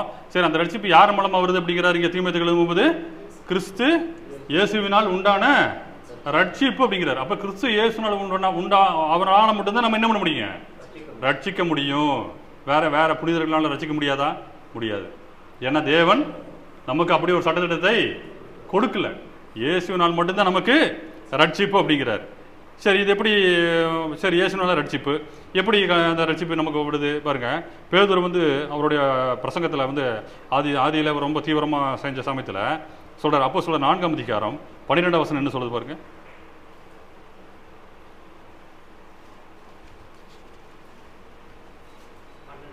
ஆ 4:12 அப்போ சொல்ற 4ஆம் அதிகாரம் 12ஆம் வசனம். அவராலே அன்றி வேறொருவராலும் நாம் ரட்சிக்கப்படும்படிக்கு வானத்தின் கீழெங்கும் மனுஷர்களுக்குள்ளே அவருடைய நாமமே அல்லாமல் வேறொரு நாமம் கட்டளையிடப்படவும் இல்லை என்றார். இது இப்படி சொல்றதுக்கு பேதருக்கு எவ்வளவு தைரியம் வந்திருக்கும் அப்போ இல்லையா? ரொம்ப முதல் நூற்றாண்டில் இவங்க ரொம்ப தீவிரமாக இவங்க ஊழியம் செஞ்சுட்டு இருக்கிறாங்க. ஊழியம் செய்கிற சமயத்தில் அப்போ என்னாச்சுங்க, மோசேவோட சட்டத்தின்படி வாழ்ந்துட்டு இருக்கிறாங்க. வாழ்ந்துட்டு இருக்கிற சமயத்தில் இவர் போய் அந்த சங்கத்துக்கு முன்னாடி போய் நிற்கிறதுக்கே ஒரு தைரியம் வேணும். அங்கே போய் என்ன சொல்றாரு, அப்போ ஒருத்தருக்கும் நீங்கள் ரட்சிக்க போறதில்ல, நீங்க எல்லாம் ரட்சிக்க முடியும். யார் மூலமாக தான் ரட்சிக்கப்பட முடியும்? அதாவது பூமியின் கீழெங்கும் மனுஷருக்குள்ளே அவருடைய நாமமே இல்லாமல் வேறொரு நாமம் கட்டளையிடப்படவே இல்லைங்கிறாரு. உனக்கு ஆர்டரே கொடுத்துருக்குங்கிறாரு. இது ஆலோசனை கிடையாது. நீ ரட்சிக்கப்படுவதற்கு தேவனுடைய கிறிஸ்துவ மூலமாக தான் போகணுங்கிற ஆலோசனை இல்லை. நமக்கு என்னது இது? கட்டளை. நீ ரட்சிக்கப்படணும்னா தேவன் கிறிஸ்துவ மூலமாக தான் நீ ரட்சிக்கப்படுங்கிறத கட்டளைங்கிறதுறாரு. அப்படின்னா சரி, அப்போ கிறிஸ்துவ மூலமாக நாம் எப்படி ரட்சிக்கப்பட முடியும் அப்படின்னு பார்த்தா, எபேசியர் 1ஆம் அதிகாரம்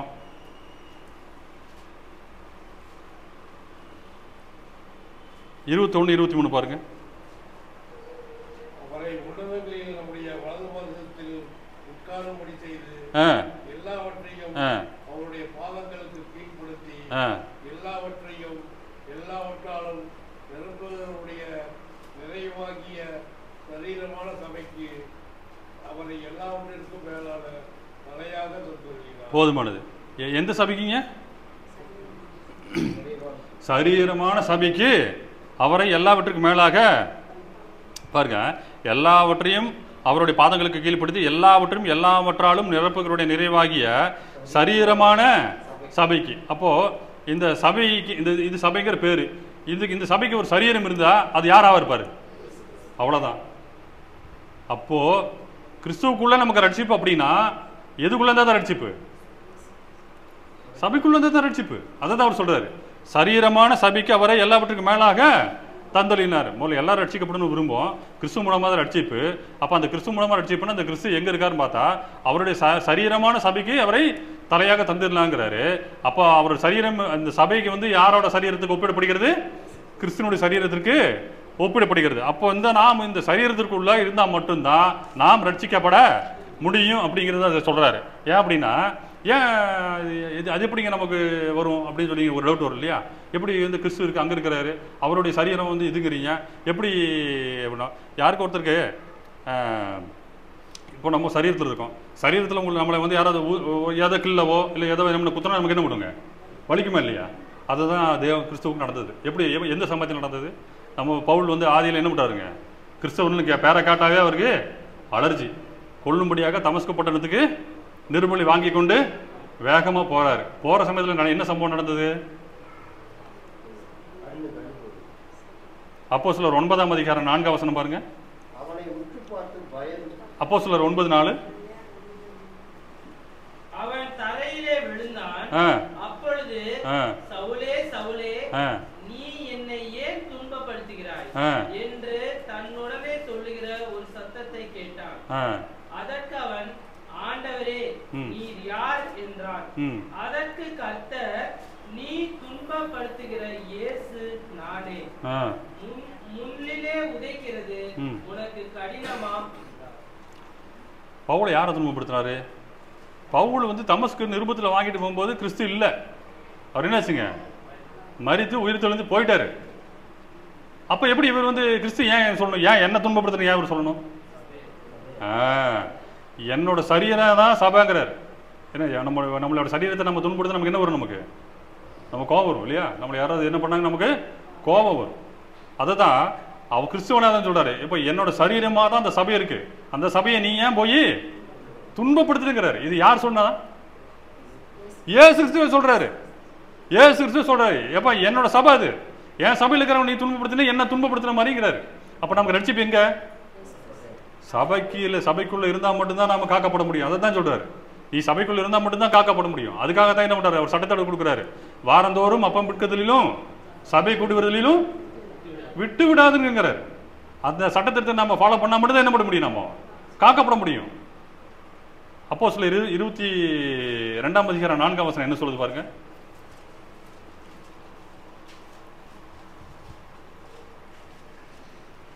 நான் இந்த மார்க்கத்தாராகிய புருஷ ஸ்திரீகளையும் கட்டி சிறைச்சாலைகளில் ஒப்புவித்து மரண வரைந்தும் துன்பப்படுத்தினேன். ஆமா, பாத்துக்குங்க. அந்த அவங்கள தொட்டது யாரை தொட்டதாச்சு? இயேசு தொட்டது. அப்போ சபையை டச் பண்ணா யாரை டச் பண்ணதான் அர்த்தம்? கிறிஸ்துவை டச் பண்ணதான் அர்த்தம். அப்போ நாம எங்க இருந்தா நமக்கு சேஃப்டி சொல்லுங்க. அப்போ குண்டு போடும்போது போய் பங்கரில் விளையிற மாதிரி நாம எங்க தான் வரணும்? நம்ம சபைக்கு வந்தால் மட்டும் தான் நம்ம தப்பிக்க முடியும். ஏன்னா அவர் சொல்றாரு, என்னோட சரியான சபை இது. அதான் இது யார் சொன்னது? வேற அப்போஸ்தலர் சொன்னா கூட என்ன பண்ணலாம், வேற மொழியாக்கத்தில் வந்து ஏதாவது மாற்றி எழுதியிருக்கலாம். சில இன்னும் இந்த மாதிரி இன்னும் ஒரு டிபேட் நடக்குது. சார் எபிரேய பாஷையில் இப்படி இருந்தது, இப்படி பண்ணிட்டாங்க அப்படின்னு சொல்லிட்டு. ஆனால் இதுக்கெல்லாம் குளறுபடி வந்துடக்கூடாதுன்னு என்ன பண்ணுறாருங்க? இயேசு கிறிஸ்து நேராக சொல்றாரு, நீ சபையை டச் பண்ணா என்ன டச் பண்ண மாதிரி, அதில் இருக்கிறவங்களாம் என்னோட ஆளு. அவனை டச் பண்ணா என்ன டச் பண்ண, நீ எதுக்கு அவனை போய் தொல்லை பண்ற அப்படிங்கிறாரு. பாருங்க, அப்போஸ்தலர் 26ஆம் அதிகாரம் 14ஆம் வசனம் பாருங்க. அப்போஸ்தலர் 26:14. நாங்கள் எல்லாரும் தரையிலே விழுந்தபோது, சவுலே சவுலே, நீ ஏன் என்னை துன்பப்படுத்துகிறாய்? முள்ளில் உதைக்கிறது உனக்கு கடினமாம் என்று எபிரேய பாஷையிலே என்னுடனே சொல்லுகிற ஒரு சத்தத்தை கேட்டேன். அப்பொழுது நான், ஆண்டவரே நீர் யார் என்றேன். அதற்கு அவர், நீ துன்பப்படுத்துகிற இயேசு நானே. இவர் நடந்த சம்பவத்தை திரும்ப திரும்ப சொல்லி சொல்லி காமிக்கிறார். இந்த மாதிரி நடந்ததப்பா எனக்கு, நான் செஞ்சுட்டேன். இந்த மாதிரி அவங்கள வந்து ரொம்ப துன்பப்படுத்தின போது மறுத்து உயிர் தெழுந்த இயேசு வந்து சொன்னார், இந்த மாதிரி நீ சபையை டச் பண்ணா, அதில் இருக்கிற மக்கள்கிட்ட டச் பண்ணா என்ன டச் பண்ண மாதிரின்னு. அப்போது நம்ம வந்து சரி ஓகே, கிறிஸ்துவ மூலமாக தான் ரட்சிப்பு, சபைக்குள்ள வந்தால் தான் அந்த சத்தியத்தை எப்படிக்க முடியும். சபைக்குள்ள வர்றதுக்கு என்ன செய்யணும் நம்ம? அதோட அடுத்த கேள்வி வருது இல்லையா, என்ன சொல்கிறாருங்க அவர்? கொரிந்தியருக்கு 1 கொரிந்தியர் 5ஆம் அதிகாரம் 17ஆம் வசனம் பாருங்க. 5:17. சார் 2 கொரிந்தியர் 5:17 பாருங்க.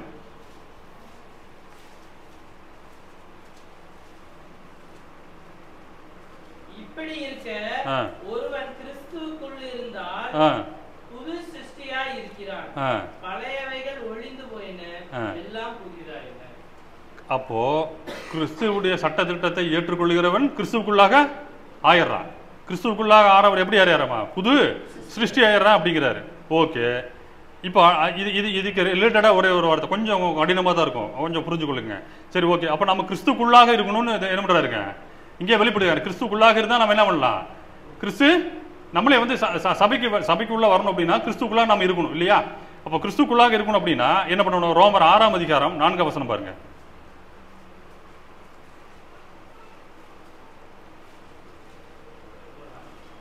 ரோமர் 6ஆம் அதிகாரம் 4ஆம் வசனம்.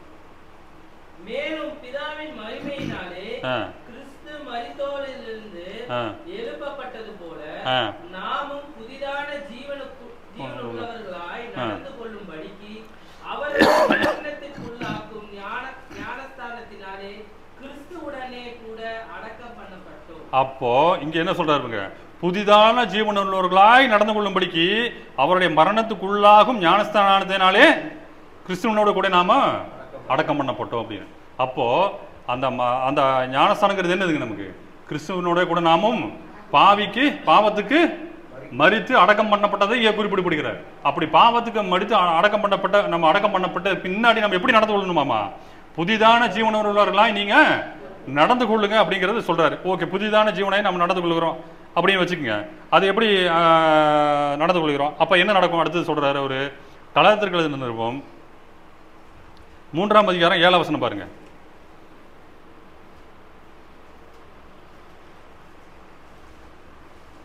கலாத்தியர் 3ஆம் அதிகாரம் 27ஆம் வசனம். விசுவாச மார்க்கத்தார்கள் எவர்களோ அவர்களே ஆபிரகாமின் பிள்ளைகள் என்று அறிவீர்களா? 3:27 அதானா? 7:7. ஏனெனில் உங்களே கிறிஸ்துவுக்குள்ளாக ஞானஸ்தானம் பெற்றவர்கள் எத்தனை பேரோ அத்தனை பேரும் கிறிஸ்துவை தரித்துக் கொண்டீர்களே. இப்போ என்னாச்சுன்னா, இப்போ புரிஞ்சிருக்கா உங்களுக்கு? நீங்க என்னாச்சுன்னா, கிறிஸ்துவோடைய ஞானஸ்தானங்கிறது என்னது? பாவத்துக்கு மரித்து கிறிஸ்துவோட எப்படி உயிரோடு எழுந்தாரோ அதே மாதிரி நாம் நீதிக்கு பிழைத்திருக்கும்படி உயிரோடு எழுந்திருக்கிறோம். நீங்க அப்படி எழுந்து பின்னாடி என்ன வேண்டீங்க? அந்த மாதிரி ஆனவங்க எல்லாருமே என்ன பண்றீங்க? நீங்க கிறிஸ்துவை தரித்துக் கொள்ளுகிறீங்க. கிறிஸ்துவை தரித்துக் கொண்டீங்கன்னா என்ன ஆச்சு? நீங்க ரட்சிக்கப்பட்டதா அர்த்தம். நீங்க என்ன அடுத்தது? கிறிஸ்துவை தரித்துக் கொண்டீர்கள் என்றால் ரட்சிக்கப்பட்டதா அர்த்தம். ரட்சிக்கப்பட்டவங்கள என்ன பண்றாரு? அவ்வளவுதான். இப்போ கலாத்திற்கு நிறுவனம் இல்லையா, இல்லை சாரி, அப்போஸ்தலர் 2ஆம் அதிகாரம் 47 வசனம் பாருங்க. தேவனை துதித்து ஜனங்கள் எல்லோரிடத்திலும் தயவு பெற்றிருந்தார்கள். ரட்சிக்கப்படுகிறவர்களை கர்த்தர் அனுதினமும் சபையில் சேர்த்துக் கொண்டு வந்தார். இங்கே ஆனால் பாருங்க, இது ரொம்ப நல்லா இருக்கும். ரட்சிக்கப்படுகிறவர்களை கர்த்தர் அனுதினமும், அதாவது என்ன பண்ணலாங்க, நம்ம வந்து நம்ம வருஷ கணக்காக வந்தால் கூட நம்மளால் ஒரு 2 ஆத்மா 3 ஆத்மா கொண்டு வரது கூட ரொம்ப சிரமப்பட வேண்டியதாக இருக்குது. அவ்வளோ தீவிரமான காலகட்டத்தில் டெய்லி ஆத்மா வந்து சபையில் சேர்ந்து தான். அப்போ எவ்வளோ வேலை பார்த்துருப்பாங்க பாருங்க அவங்க. டெய்லி இன்னைக்கு வரும்போது என்ன ஒன்று புதுசு, அடுத்த நாள் என்னென்ன 2 பேர், அடுத்த 2 பேர் அப்படின்னா ஆதி கிறிஸ்தவர்கள் எப்படி வேலை பார்த்துருப்பாங்க பாருங்க. இங்கே வசனம் அப்படி தான் சொல்லுது. அனுதினமும் வந்து சேர்ந்துக்கிட்டு இருக்குது. அப்போது நம்ம வந்து கிறிஸ்துவனுடைய சட்டத்திட்டங்களை ஏற்றுக்கொண்டு கிறிஸ்துவுக்கு முடி நடந்து கொண்டோம்னா என்ன பண்ணுறாங்க, நம்ம கிறிஸ்துவை நாம் தடுத்து கொள்கிறோம். கிறிஸ்துவை தடுத்து கொண்டதுக்கு பின்னாடி நம்ம என்ன பண்ணுறோம், நம்ம ஏற்றுக்கொள்கிறோம். என்னோட ரட்சகர் அவர் தான் நம்ம ஏற்றுக்கொள்கிறோம். ஏற்றுக்கொண்ட பின்னாடி என்ன பண்ணுறோம், நம்ம அவர் மரணத்துக்கு ஒப்பாக, அவர் பாவத்துக்கு மறுத்ததற்கு ஒப்பாக நாம் ஞானஸ்தானம் பெற்றுக்கொள்கிறோம். ஞானஸ்தானம் பெற்றவர்களை என்ன பண்ணுறாரு கர்த்தர் அனுதினமும் சபையிலே சேர்த்து கொண்டு வந்தார். இந்த சபை யாருது அப்போ?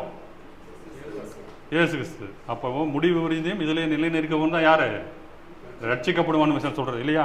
ஏன்னா பாருங்க 1 கொரிந்தியர் கடைசி அந்த வசனம் பார்த்து முடித்துக் கொள்ளலாம். 1 கொரிந்தியர் 15ஆம் அதிகாரம் 24ஆம் வசனம். 1 கொரிந்தியர் அதன் பின்பு முடிவு உண்டாகும். அப்பொழுது அவர் சகல துரைத்தனத்தையும் சகல அதிகாரத்தையும் வல்லமையையும் பரிகரித்து தேவனும் பிதாவுமாய் இருக்கிறவருக்கு ராஜ்யத்தை ஒப்புக் கொடுப்பார். போதுமானது. யார்கிட்ட ஒப்புக் கொடுக்கிறாரு? ராஜ்யத்தை ஒப்புக் கொடுக்குறான்னு இருக்கிறாரு. ஏற்கனவே அங்கதான் இருந்து பர்வத்தில் இருந்துட்டு ராஜ்யம் தானே மட்டும் இருக்கிறாரு. ராஜ்யம் மட்டும் திரும்ப பிதா கிட்ட போய் ராஜ்யத்தை ஒப்புக் கொடுக்குறாரு. ஏன்னா நாம யாரை ராஜாவை ஏற்றுக்கொண்டு இருக்கிறோம்? இயேசுகிறது ராஜாவை ஏற்றுக்கொண்டு அவரை நம்மை ராஜரிகம் பண்ணிக்கிறார். அவருடைய ராஜ்யத்தின் கீழ் நாம் இருக்கிறோம். அப்பதான் என்ன பண்றாருங்க, முடிவின் போது இந்த சபையை தான் என்னன்னு கூட கொடுக்க போறாரு, சதையை பிதாவிட்டு கூட கொடுக்க போறாரு. இதான் எனக்காக பூமியில எனக்காக பரிசுத்தமாய் வாழ்ந்தவங்க, எனக்காக வந்து கர்த்தாவே நீ சொன்ன சட்டத்தின்படி அவர்கள் பரிசுத்தமாய் வாழ்ந்தவர்கள், இவர்கள் வந்து வெள்ளை அங்கியை உடுத்துவதற்கு தகுதியானவர்கள், இவர்கள் கிரீடம் வைத்துக் கொள்வதற்கு தகுதியானவர்கள், இவர்கள் நம்ம வலது பரிசத்தில் நிற்கிறவர்கள், இவர்கள் தகுதியானவர்கள் சொல்லி நம்மளை பற்றி பெருமைப்படுவதற்கு அப்பதான் அங்க கொண்டு கொடுக்க போறாரு. அப்பதான் என்ன பண்றாருங்க, இந்த சபையை தான் கொண்டு போய் என்ன இடத்துல பிதா இடத்துல ஒப்பு கொடுக்குறாங்க குழந்தைகளுக்கு சொல்றாரு. இல்ல நான் வந்து இதெல்லாம் எப்படி இருக்கு, இந்த சட்டத்தை யார் ஃபாலோ பண்றது அப்படின்னு என்ன பண்ண முடியும்?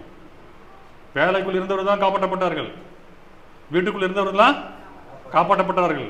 இங்கே தானே தான் அது சபைக்குள் இருந்தால்தான் காப்பாற்றப்படுவோம். அதுதான் ரொம்ப முக்கியம். அது தேவன் அதுதான் வந்து புதிய ஏற்பாட்டில் கிளீனாக கொடுத்துட்டாரு.